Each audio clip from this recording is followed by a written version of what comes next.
School நம்ம ஊர் பள்ளி திட்டம் குறித்த அன்புமணி புகாருக்கு பள்ளிக்கல்வித்துறை மறுப்பு தெரிவித்திருக்கிறது. நம்ம ஸ்கூல் நம்ம ஊர் பள்ளி திட்டத்தின் வாயிலாக நன்கொடைகளை வசூலிக்க பள்ளிக்கல்வித்துறை அதிகாரிகளும் ஆசிரியர்களும் வற்புறுத்தப்படுவதாக முன்வைக்கப்பட்ட எந்தவிதமான குற்றச்சாட்டையும் மறுப்பதாக தெரிவித்திருக்கிறது. விவரங்களோடு இணைகிறார் நம்முடைய செய்தியாளர் வெங்கட்ரமணன்.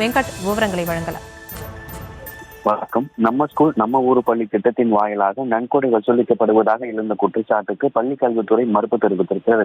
இது தொடர்பாக பள்ளி கல்வித்துறை வெளியிட்டிருக்கக்கூடிய அறிக்கையில், நம்ம ஸ்கூல் நம்ம ஊர் பள்ளி திட்டத்தின் வாயிலாக நன்கொடைகளை வசூலிக்க பள்ளி கல்வித்துறை அதிகாரிகளும் ஆசிரியர்களும் வற்புறுத்தப்படுவதாக முன்வைக்கப்பட்டுள்ள எந்தவித அடிப்படையமற்ற குற்றச்சாட்டுகளை தமிழ்நாடு பள்ளி கல்வித்துறை திட்டவட்டமாக மறுக்கிறது.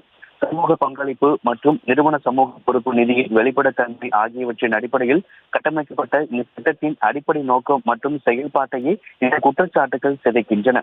நம்ம ஸ்கூல் நம்ம ஊர் பள்ளி நிறுவனங்கள் சட்டம் பிரிவு 8 கீழ் தமிழ்நாடு அரசினால் பதிவு செய்யப்பட்ட ஒரு நிறுவனமாகும். முக்கியமாக எந்த ஒரு அரசு அலுவலரையோ தலைமை ஆசிரியரோ எந்தவித நிதியையும் பெற நியமிக்கப்படவோ அதிகாரம் அளிக்கப்படவோ இல்லை. மாறாக பள்ளி மேலாண்மை குழுவுடன் கலந்து ஆலோசித்து தங்கள் பள்ளியின் தேவைகளை கண்டறிந்து அவற்றை பள்ளி கல்வித்துறையின் பெற்றோர் செயலியில் நிறுவன பணிகளை செய்வது மட்டுமே அவர்களின் பங்காக இருக்கிறது.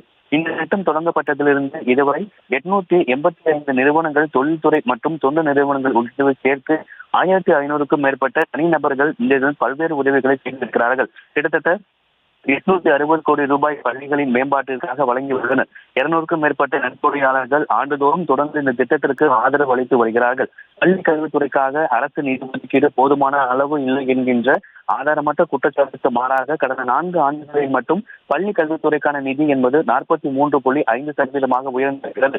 இந்த திட்டம் என்பது அரசு நிதி ஒதுக்கீட்டு மாற்று அல்ல, மாறாக சமூக பங்களிப்பும் நிறுவனங்களின் முன்னாள் மாணவர்களையும் அவர்கள் அக்கறை கொண்டுள்ள பள்ளிகளுடன் இணைக்கும் பாலமாக செயல்படும் ஒரு கூட்டு முயற்சிக்கான முன்மாதிரியான திட்டமாகும். இது அழுத்தத்தின் அடையாளம் அல்ல, இணைப்பின் சின்னம். சுரண்டலின் குறியீடு அல்ல, அதிகாரப்படுத்தலின் வெளிப்பாடாகும். இந்த திட்டம் அடையாளப்படுத்தும் கூட்டு பொறுப்புணர்வு மற்றும் வளர்ச்சியை சிதைக்கும் வகையில் பரப்பப்படும் ஆதாரமற்ற குற்றச்சாட்டினை ஒதுக்கி உறுதி செய்யப்பட்ட நம்பகமான தகவலை மட்டும் நம்புமாறு இந்த திட்டத்தின் அனைத்து பங்காளர்கள் பொதுமக்களின் பள்ளி கல்வித்துறை உறுதியாக கேட்டுக் கொள்ளப்படுகிறது என தற்பொழுது பள்ளி கல்வித்துறை அறிக்கை வெளியிட்டிருக்கிறது.